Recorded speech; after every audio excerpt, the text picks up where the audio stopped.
Bonjour, je m'appelle Isa et représente MetaWeb, partenaire Gold de Bitrix24. Je réalise pour vous de brèves vidéos quant aux fonctionnalités et nouveautés de Bitrix24. Dans cette nouvelle vidéo, nous allons voir comment synchroniser un calendrier. Le calendrier est un outil important dont personne ne peut se passer au jour d'aujourd'hui. Nous planifions tous nos affaires et les enregistrons dans le calendrier.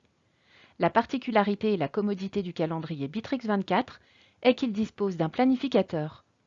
Grâce à lui, vous pouvez facilement visualiser les disponibilités de vos collègues, les salles de réunion libres et ainsi choisir un moment opportun pour planifier un événement.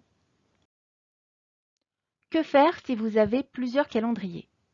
Il convient de synchroniser le calendrier Bitrix24 avec votre téléphone portable.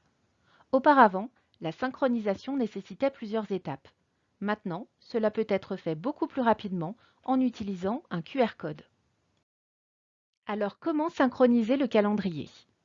Commencez par ouvrir la section Calendrier et cliquez sur le bouton Synchroniser le calendrier.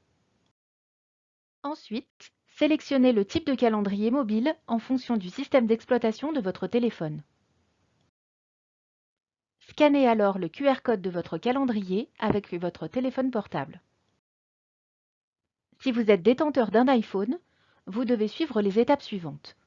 Étape 1, télécharger le profil. Étape 2, accéder à la section Réglages, puis Profil téléchargé. Étape 3, sélectionner Installer. Poursuivez alors avec l'étape 4, entrez le mot de passe. Étape 5, tout est prêt, le profil est installé. Si toutefois l'autorisation échoue, vérifiez que vous synchronisez le calendrier du même compte. Essayez à nouveau de le scanner, réduisez le curseur et rouvrez-le. Cela régénérera le code et vous pourrez à nouveau scanner le QR code.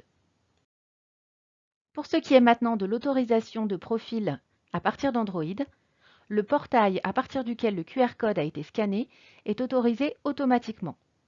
Si toutefois, après l'installation, l'autorisation automatique ne s'est pas produite, répétez le scan du QR code, réduisez le curseur et rouvrez-le. Cela régénérera le code et vous pourrez à nouveau scanner le QR code. Dans le curseur du calendrier, vous pouvez voir l'état de la synchronisation.